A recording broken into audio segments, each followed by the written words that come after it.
Well, this is lecture six, and it's all about the Constitution, not from a broad perspective, but more or less from the nuts and bolts that you have to be very, very familiar with. So let's review a little bit. We have the core principles of the Constitution. Remember, the Constitution sets the rules for the U.S. government to follow. Not that we sometimes have a very good example nowadays, but let's look at it in a very model oriented sense, in that this is the way it is supposed to work. So again, we have the six main principles. We have popular sovereignty, we have federalism, we have separation of powers, we have checks and balances, you have judicial review, and you have limited government.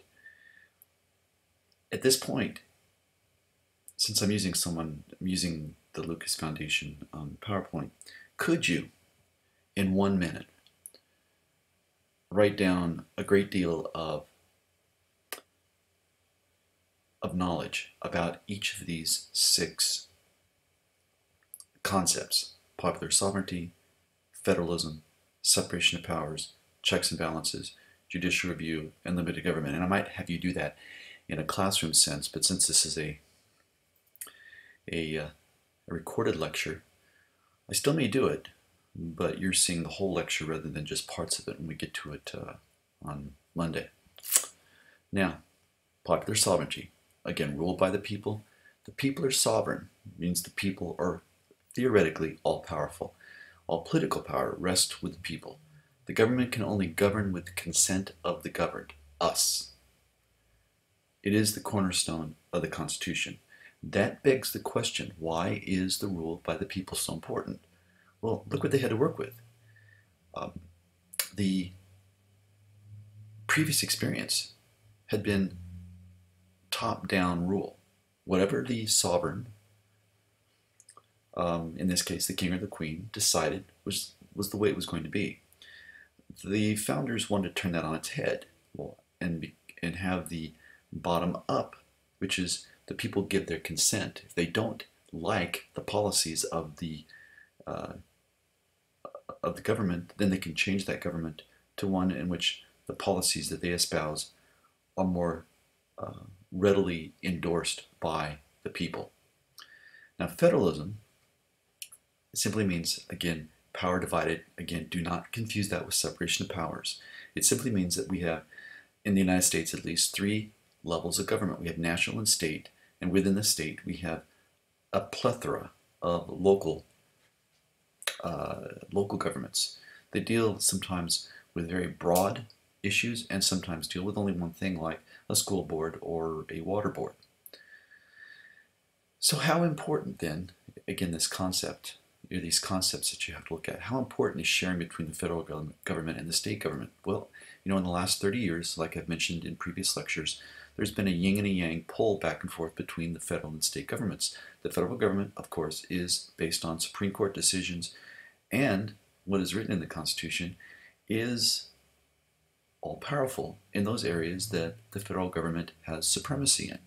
But Amendment 10 and the fact that not everything is listed in the Constitution have given or have emboldened the state governments to sometimes challenge the federal government on issues that are important to the state. And so we see things like education, we see things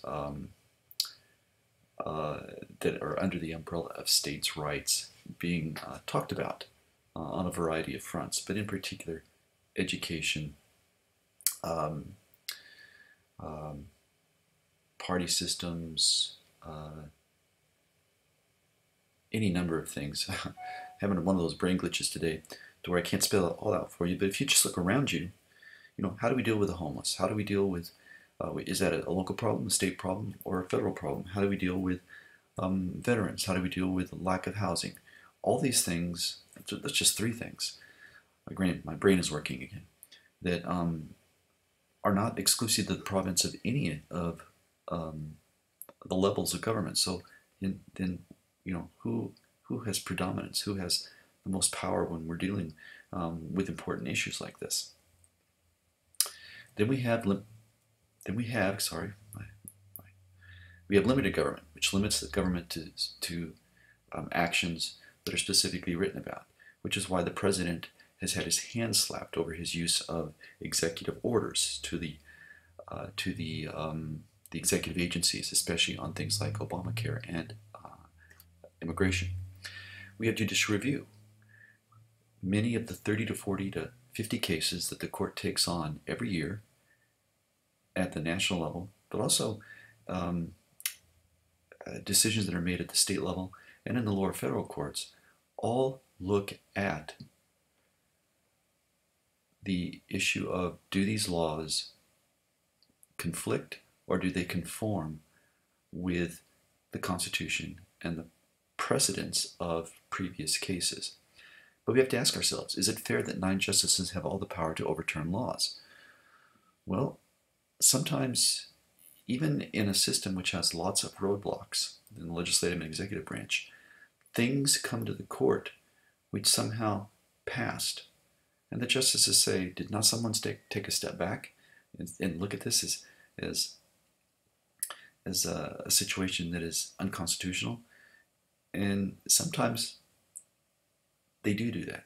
But also there's times when new areas of law occur because of changes in technology or something else has happened, and there is no precedent in that area. And the justices do wind up having all the power to either overturn or to refine laws that do come to the court.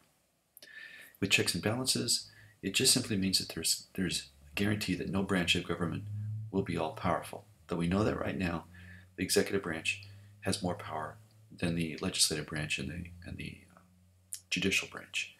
In the 19th century and the early part of the 20th century, it was the legislative branch which was ascendant. And we have to ask this question: why do you not want your president to have all the power? Well, did we not have this as an issue at the Constitutional Convention? Did you want another a tyrannical ruler like a king? There's a reason that the president was only given certain abilities. The president, is the commander-in-chief, but the president cannot declare war. So the founders giveth and the founders taketh away of the power. But presidents, because especially the 20th century has been one of crises, presidents have gained more power. And they've actually been given that power in some cases by both the legislative branch and the judicial branch. And then finally, separation of powers. Montesquieu's idea was to give individual powers to all 3 branches that were different. And we really liked that idea, the founders did. And the legislative, executive, and judicial branches have separate powers. And that creates a situation in which no branch can have the kind of power that gives them an ability to terrorize the other 2. So there is no tyranny by any of the 3. There's no overriding power by the legislative, executive, or judicial branches. But like I've said, we're a little unbalanced. More power has flowed to the executive branch in a century in which we've had quite a bit more crises, worldwide crises. And it's logical, unfortunately, if you're a constitutionalist, it is kind of logical that the executive branch has become the more powerful or the most powerful of the 3. It's easier to make a decision when one person is involved with his or her advisors than 535 legislators, all with competing agendas. Just saying. So, as you look at this, again, we pose the question. Some will argue that the struggle between the Federalists, who wanted a strong national government and no Bill of Rights, and the Anti-Federalists, who wanted to safeguard individual liberties by attaching the Bill of Rights, led to the creation of modern-day political parties. Now, you think that's true, or do you think that isn't true? Because remember, if you look at from your AP US history days, we know that the Federalists were a party until 1800. They were literally a thought until the 1830s because of their presence in the federal court system, but they were dead as a party, except as a small regional party by 1804. The Democratic Republicans, which were Jefferson's party, morphed into the Democrats, which was essentially kind of a party with some unorganized opposition from 1800 to the 1830s, when the Whigs emerged, and then the Whigs and the Know Nothings and vied for opposition status, and nothing really is put into place until the Republicans emerge in the early 1850s, and then we have the modern, basically the forerunners of the modern day Republican Party and the forerunners of the modern day Democratic Party. So what do you think? Could I be right? Could I be wrong? Give me some feedback. I may put this, and I am going to put this into the Google Classroom for our response from you guys. So let's look at some of the basic parts of the Constitution. We know that the U.S. is a representative democracy, which is a type of republic. It's a system of selecting policymakers and of organizing government so that policy represents and responds to what the people want. So you know how this works. In this upcoming election, we are electing electors who will ultimately vote for the president. We, in California, are electing one of the two senators, we're electing a new senator between two competing Democrats, because we have in a sense, a jungle system of primary elections. We are voting for representatives in Palmdale. At least we are either voting for the current office holder, Steve Knight, or we're voting for his opponent. And then we are voting for other numerous things. I think there's a city council election. There certainly is a supervisor's election. There's any number of initiatives on the ballot. So there's lots of things that one could vote for if one so chose to do that. So when we look at the components of traditional democratic theory, we look at four different things. The equality in voting, which means that if you reach a certain age, then you have the right to vote. And unless you have done something really bad, like committed a crime, you have a vote that cannot be taken away. On the other hand, if we look at that second one, effective participation, in order to participate, you have to register to vote. So registration can be, as we're going to see when we get to elections, it can be a stumbling block. 50%, approximately 50% of all Americans do not register to vote. States have mitigated their process of registering voters by some states having same-day registration, same-day voting, like Minnesota. Others have a registration process that comes up, like California, to within 2 weeks of the election, and then basically the states have been over backwards to get people to participate. But when people are focused on the election, they may wait until it's too late to try to register, and you can't vote without registration. If you try to vote, they can come after you and charge you with a violation of election law. What seems to be missing nowadays is an enlightened understanding of democratic theory. As you know, we no longer seem to have a middle in the political landscape. We're either way to the left or way to the right, and there's very little ground in which the two sides can come to any sort of understanding or compromise. That's troubling. And then citizen control of the agenda, the bigger, the more nice picture of this would be that citizens come together to solve a problem. We pressure our politicians to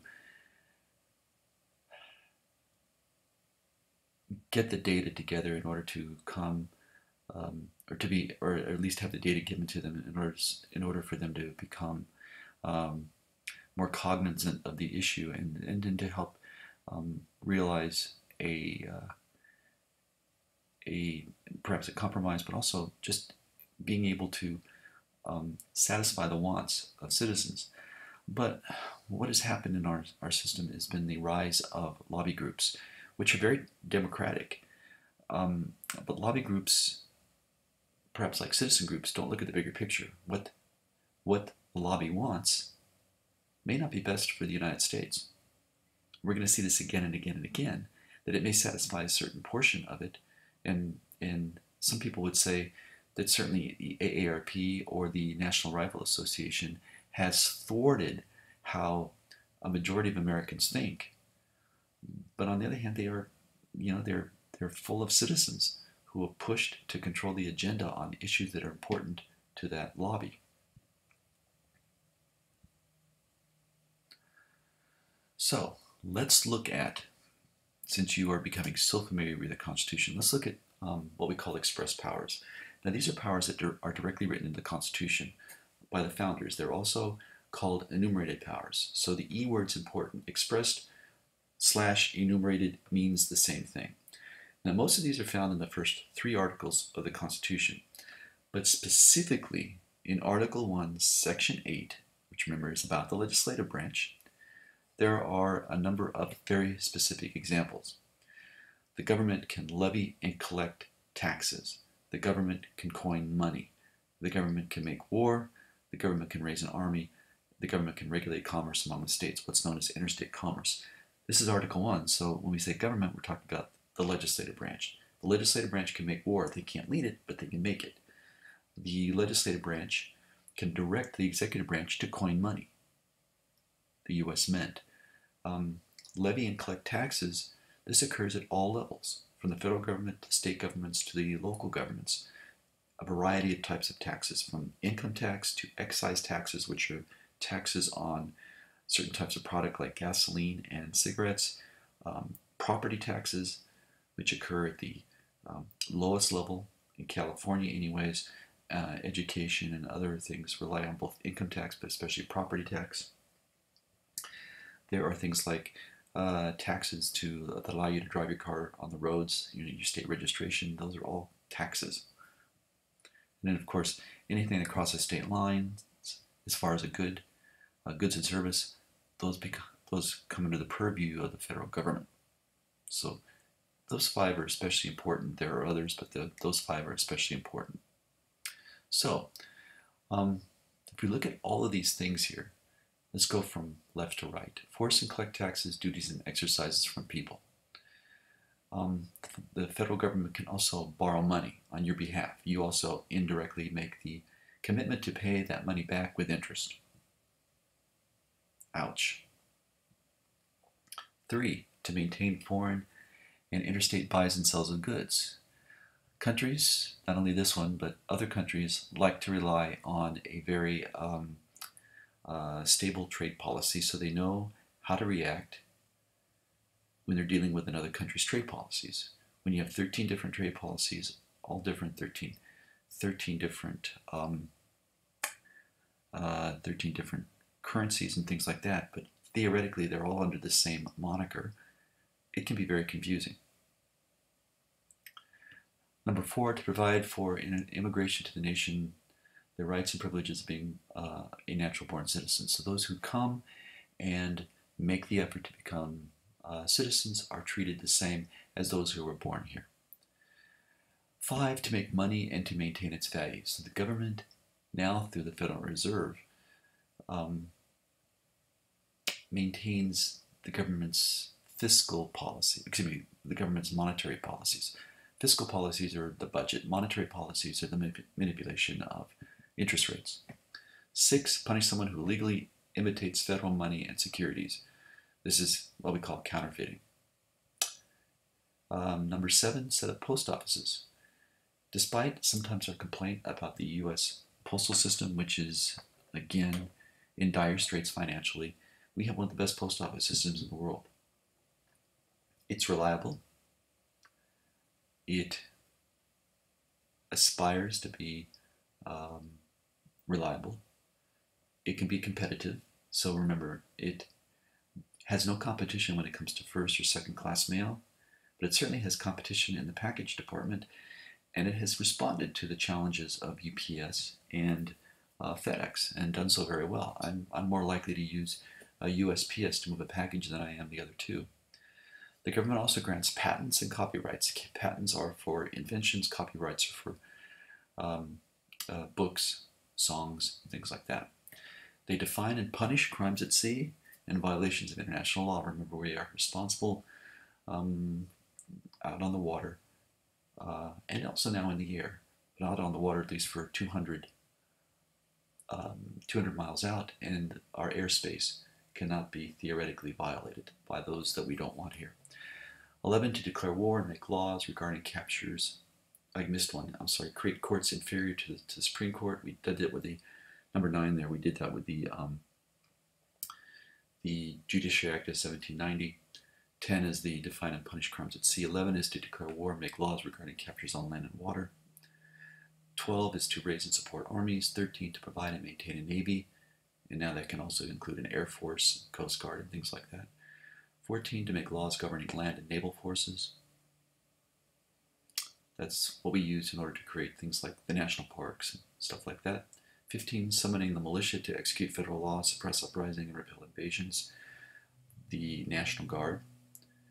16, to provide for organizing, arming, and disciplining the militia and governing it when it is in the service of the Union. 17, to have power over the District of Columbia and other federal properties. And then 18, to make all laws necessary and proper to the execution of any of the other express powers. This is one of those, one of the items in the constitutional toolbox.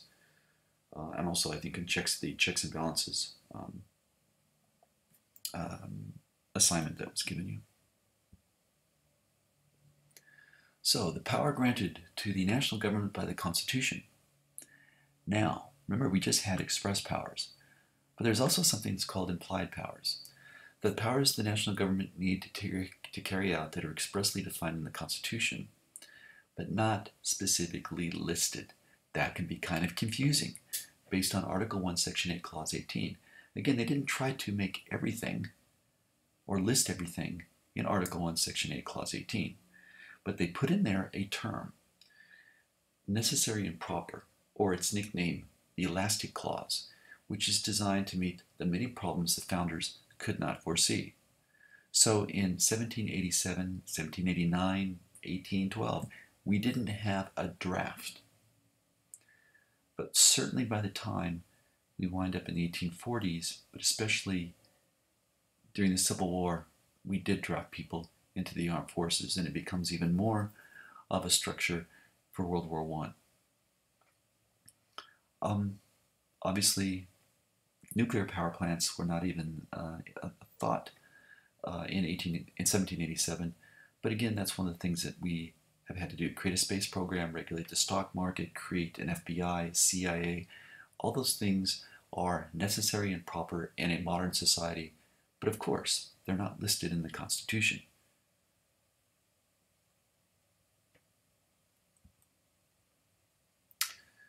So, what are these implied powers? And if you need to look at the Article 1, Section 8 clause. What does it say? What does it mean?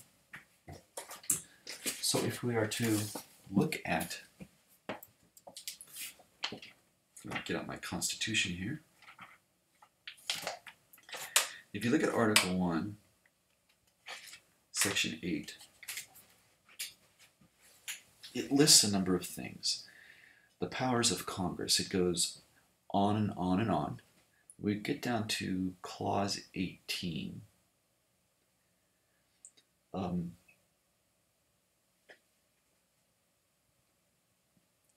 What does it say? Well, it says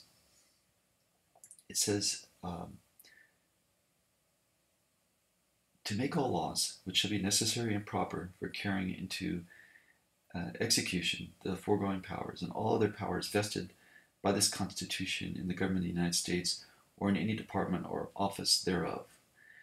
The key thing here, of course, is necessary and proper for carrying into execution the foregoing powers. They didn't try to name it. They knew there would be unexpected challenges, and it gives the government, in some cases, very enormous power in carrying out things that it feels that needs to be done.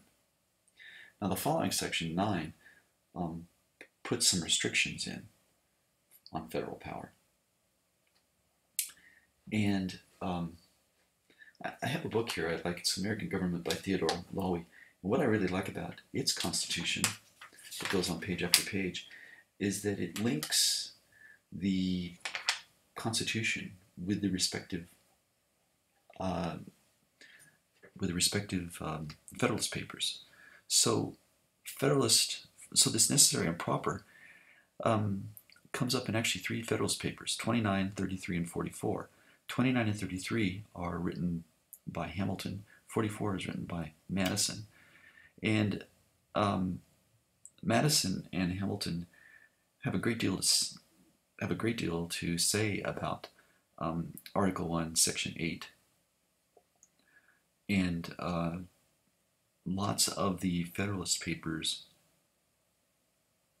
refer back to Article 1, Section 8 as they talk about why we should have a stronger national government.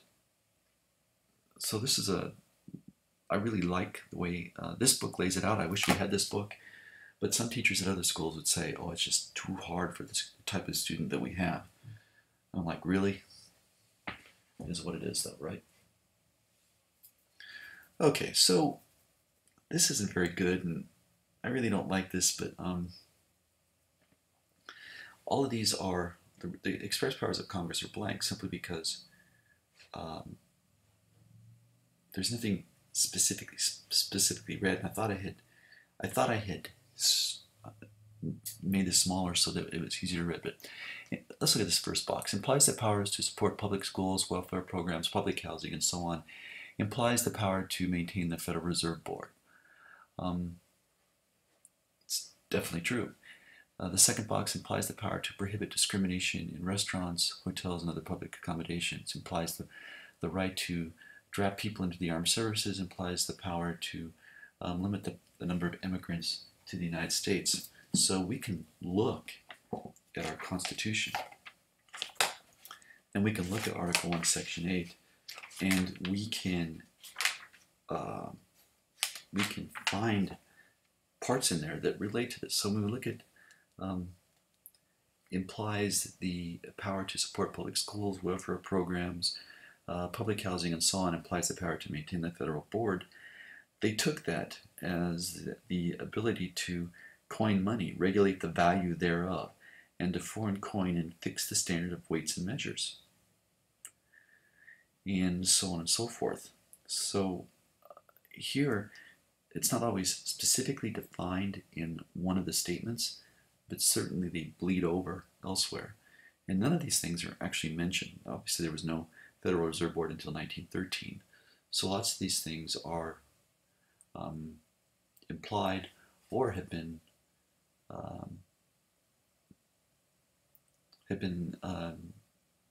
refined by judicial review. So we know that the power to prohibit discrimination in restaurants, hotels, and other public accommodations is implied. Congress didn't enforce it until the Hearts of Atlanta Motel, the Atlanta in 1964, I think it is, which said basically you cannot discriminate based on race or gender. But in particular, this was race because, especially in the South, white-owned establishments did not want to rent hotel rooms to people of other races. So, if you look at the cartoon here, it says establishing a national bank was necessary and proper to carry out Congress's power to tax. And Maryland says, but that's exactly why we want it to stop. So what case are we looking at? Of course, McCulloch v. Maryland. And in there they say Congress has the power to levy taxes, and therefore it is implied that they can decide what can be taxed and what cannot. That's true. In McCulloch v. Maryland, which occurred in 1819, the states battled the formation of a national bank. And it established the power of, the huge power of necessary and proper. The Supreme Court, under the tutelage of Chief Justice John Marshall ruled against the states, thereby reinforcing the supremacy of the national government.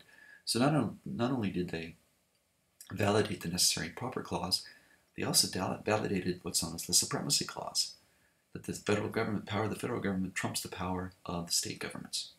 Huge, huge, huge court case.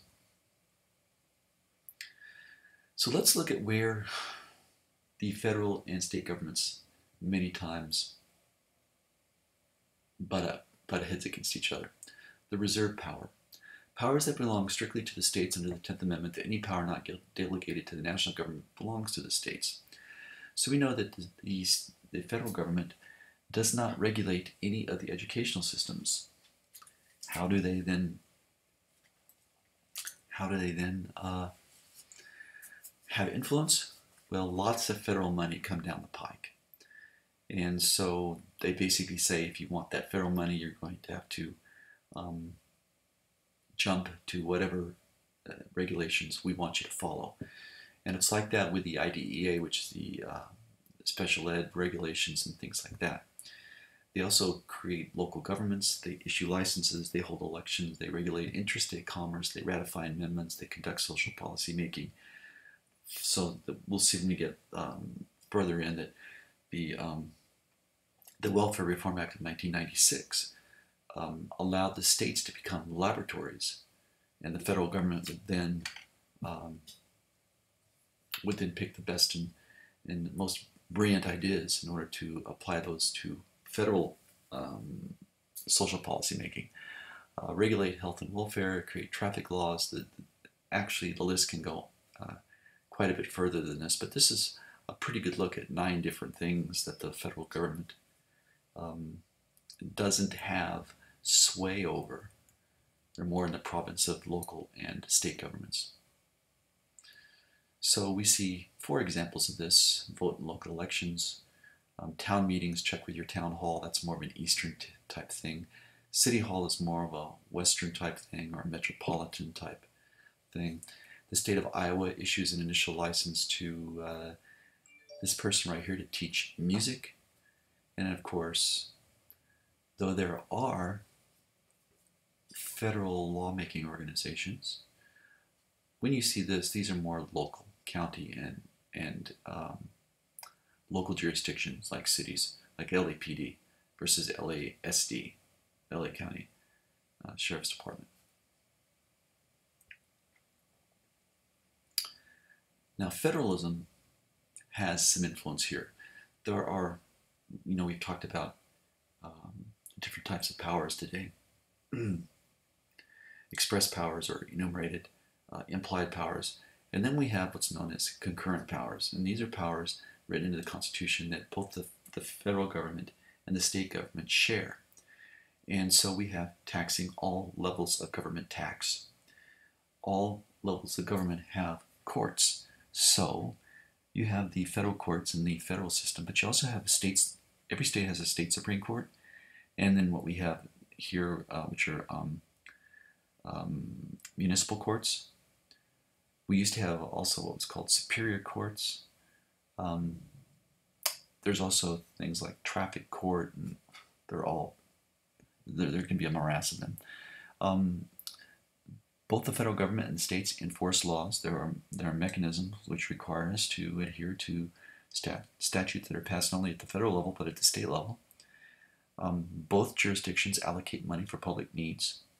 So there are federal programs and state programs to deal with welfare and things like that. And then the states can propose amendments, and actually it's a bottom-up process that can come from others. But the states can propose, but again, the federal government has to be part of that process. Remember, 2/3 of both houses of Congress have to okay, then it goes back to be okayed by 3/4 of the states. Probably something that will not happen in the foreseeable future. So we see courtrooms, we see the dreaded taxes, and we see amendments. It's funny, I was in, it's not funny, but I was amused anyways. I was in Togo's last week, and this girl had started working there, and she was receiving her first paycheck. And I saw the puzzlement on her face. And finally, the manager comes over and she says, "But I worked this many hours. Shouldn't I get this amount of money?" And he takes her and he says, "Look at all these things here. These are the taxes that you have to pay as a worker." I guess nobody had explained the facts of life to her, that nothing in life is free. And that when you set up your W-4, you were telling the government that you want to be taxed in a certain way. And you have to also be cognizant of taxes that come down for a variety of different reasons. I guess she thought that if I'm making $10 an hour and I worked 30 hours, I should be getting $300. And she is, before they start taking taxes out. And I watched her walk. I got to my car first, and I watched her walk out to her car with her shoulders kind of hunched forward, and it's like, just wanted to say, "Hey, welcome to life." But I didn't. Didn't want to make her feel worse than she already did. Now, we're going to do this in class, so I'm not going to be doing it here, but we'll do this in class. And you can see here this list here. You can look at it yourself. There's a large number of express powers given to the national government, and a large number of reserve powers given to the states. This is in your book, so don't try to read through this. And I'm not quite sure what happens, why it all blows up like this and becomes fuzzy, but it's in your book. So look at it there. And then concurrent in this Venn diagram is in the middle.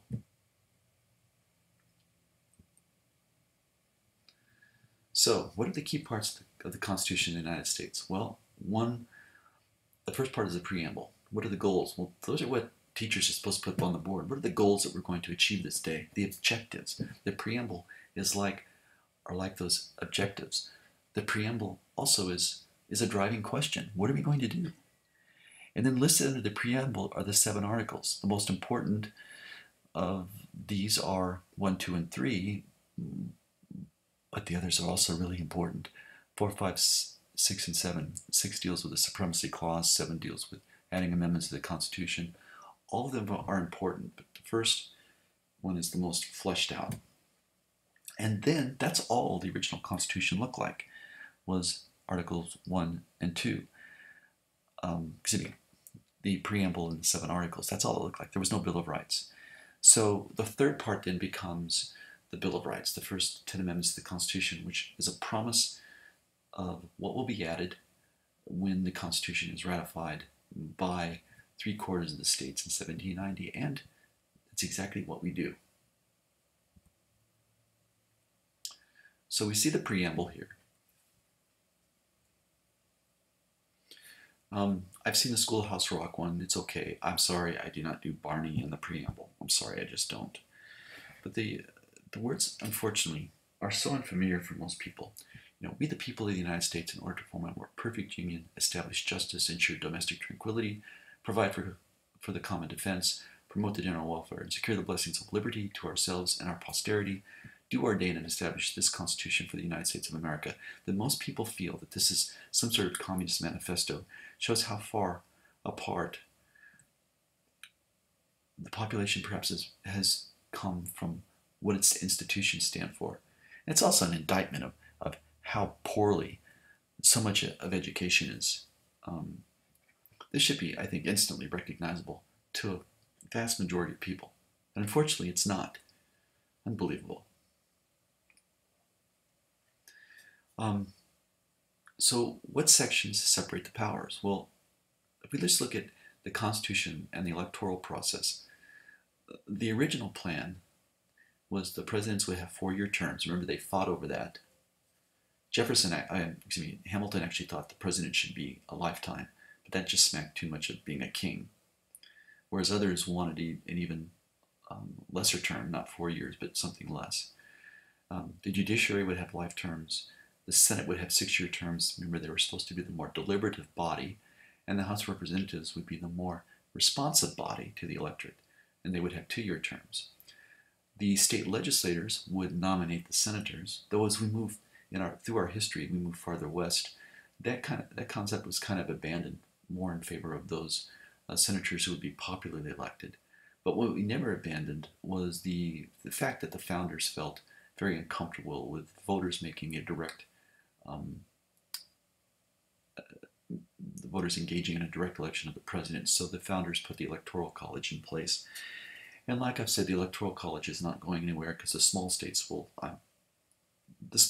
be stupid to get rid of the Electoral College, because in many elections, especially close elections, states with 3 or 4 electoral votes now become important. Without them, no candidate would probably visit them.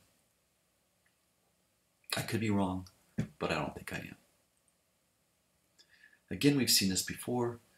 This is what Madison said: we must, and how we must separate the branches. So each of the branches are given very specific powers. And many of those powers, as we look at them, provide check and balance ingredients to the relationship between the two.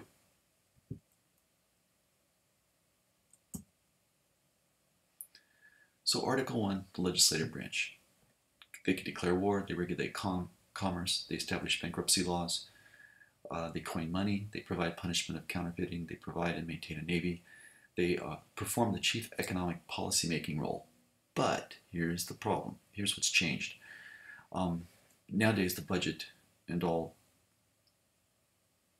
comes from the executive branch. So as originally written, this is true, and it's a big thing. And still, remember, revenue bills can only originate in the House of Representatives, so it's still a huge role, but perhaps it's not as encompassing as it used to be. And the support armies, and these are all express powers. These are everything that's said in Article 1, Section 8. In Article 2, it creates the executive branch of the government, comprising the president, the cabinet, and other executive officers and agencies, though again, it doesn't name them.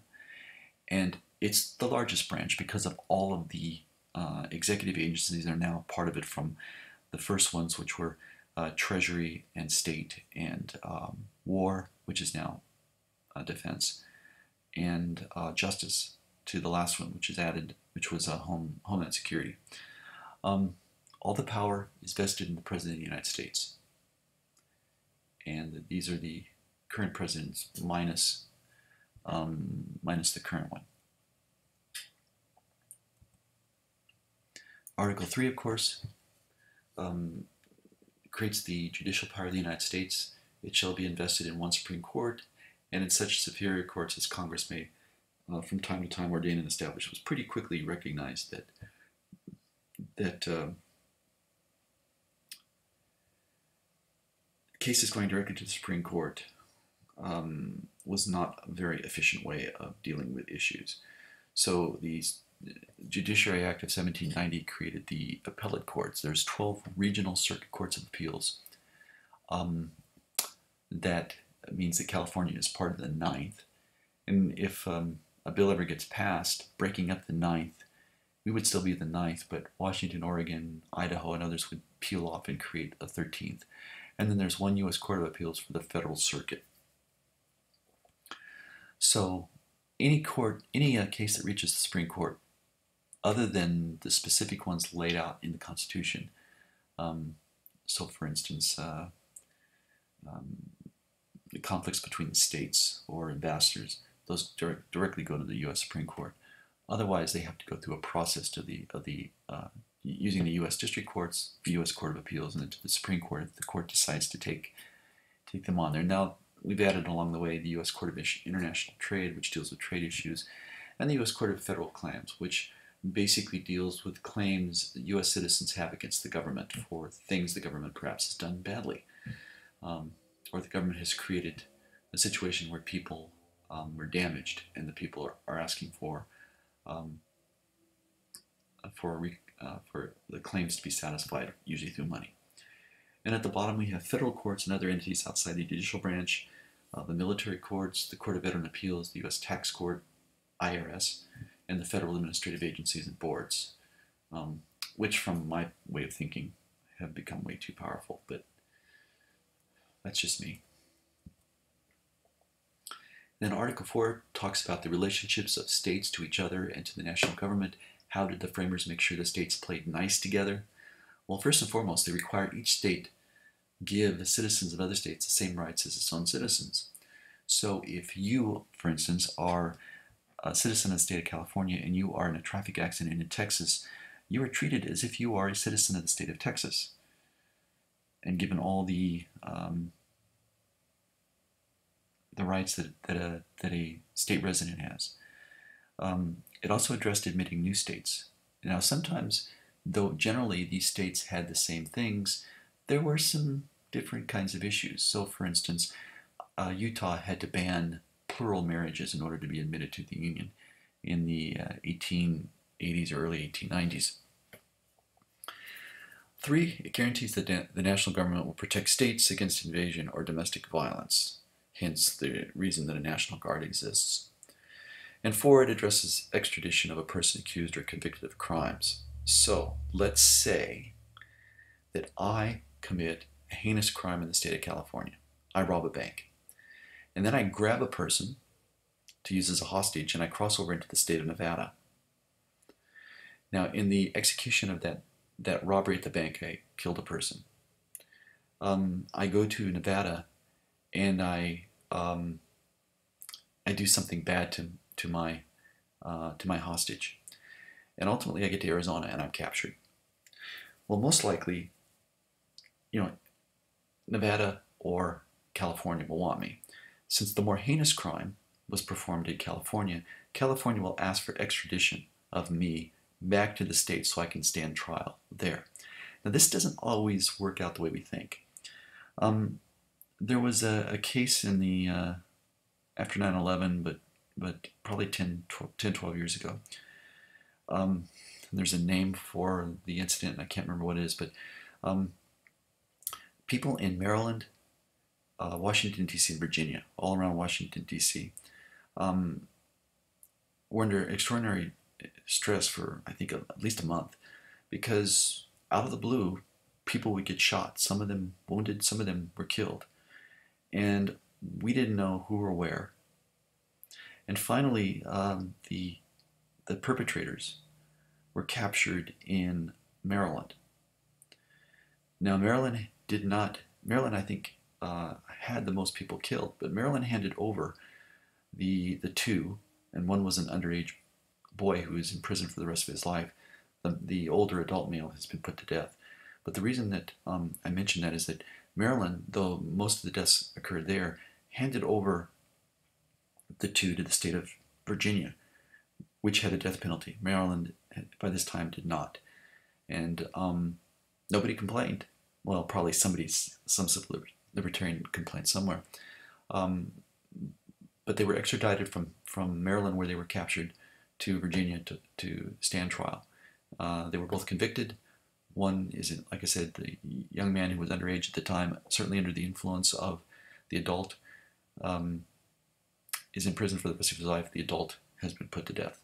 But extradition is a big thing. We hear about it quite often when usually the state where the most heinous crime occurred is the state that gets to try the suspect. So let's look at how the states must honor one another's laws. We have what's known as full faith and credit, we have privileges and immunities, and we have extradition. I'm sorry, this is a long one as far as lectures go, but it'll be up today and you'll have plenty of time to go through it. Now, full faith and credit says each state must recognize the laws and legal proceedings of other states. So we're talking here about if you register your car in California, until you actually move to that other state, that registration will stay in California. Wherever you are born, you are originally a resident of that state until you move and you establish residency somewhere else. Marriages, surprisingly, do not come under this, but that's actually under privileges and immunities. Now, also under full faith and credit, just because you are registered to vote in Nevada doesn't mean you can come to California and vote here. Now, theoretically, as a college student, you could maintain your residency here, but usually you transfer it to the locality of the place that you are going to school at. and then so on and so forth happens later on. You can change it to wherever you live, but you usually have to update your residency so that full faith and credit can certainly take effect. And again, it's kind of nebulous. It changes as to where you're at, not where the state is at. Now, privileges and immunities, and I'm sorry I didn't realize this was cut off. When you switch from PowerPoint to Keynote, sometimes things get blown up. One state cannot discriminate against citizens of another state. So that certainly didn't happen in the past, but nowadays we're pretty rigorous when it comes to if a citizen passes through the state or lives in states other than those in which they were born, they can use the courts, they make contracts, they can marry, buy, and sell property and whatever. We cannot discriminate against them because they're from another state. We may not like it, but we have to treat them as if they're one of our own residents. Again, extradition, they can be transferred back to their home state. And so I'll try to make this clearer when I upload it. Sorry it got cut off there at the end. Article 5 is amending or changing the Constitution. The article spells out ways the Constitution can be changed or amended, and the framers deliberately made this very difficult. 2/3 of both houses of Congress, 3/4 of the states, in every case it's a supermajority. Why? Because they didn't want something this important to be changed in a cavalier way. Article 6 of the Supremacy Clause, the Constitution, laws passed by Congress, and treaties by the United States shall be the supreme law of the land. So Iowa can pass laws that take care of citizens within their own state boundaries, but those laws cannot conflict with the Constitution. And McCulloch v. Maryland gave power to Article 6 when that decision came down in 1819. Article 7 is ratification of the Constitution. This article addresses ratification and states that the Constitution would take effect after it was ratified by 9 states. 39 of the 55 delegates at the Constitution Convention signed the Constitution, which went into effect June 1788. It then, of course, had to be ratified. The Federalists and Anti-Federalists battled it out to sign or not to sign the Constitution. The issue split the country into 2 camps, Federalists or Anti-Federalists, which is why I'm having you do the debate. And slowly the states began to ratify the Constitution. New York was the 9th state to ratify by a close vote of 30 to 27. Look who came from New York: Alexander Hamilton, and others were very important on the Federalist side. But it was close. It was very close. So there we look at the 29 slides of this presentation. This is why I don't like to do these in class. I mean, you'd probably your head be hitting the table because you can't stop and you're writing and you can't formulate questions. And I hope that you have some questions after listening to this this presentation, and tomorrow or Tuesday you have questions on especially the 7 articles that make up the original part of the Constitution. And sorry, I know it's 53 minutes, but sorry.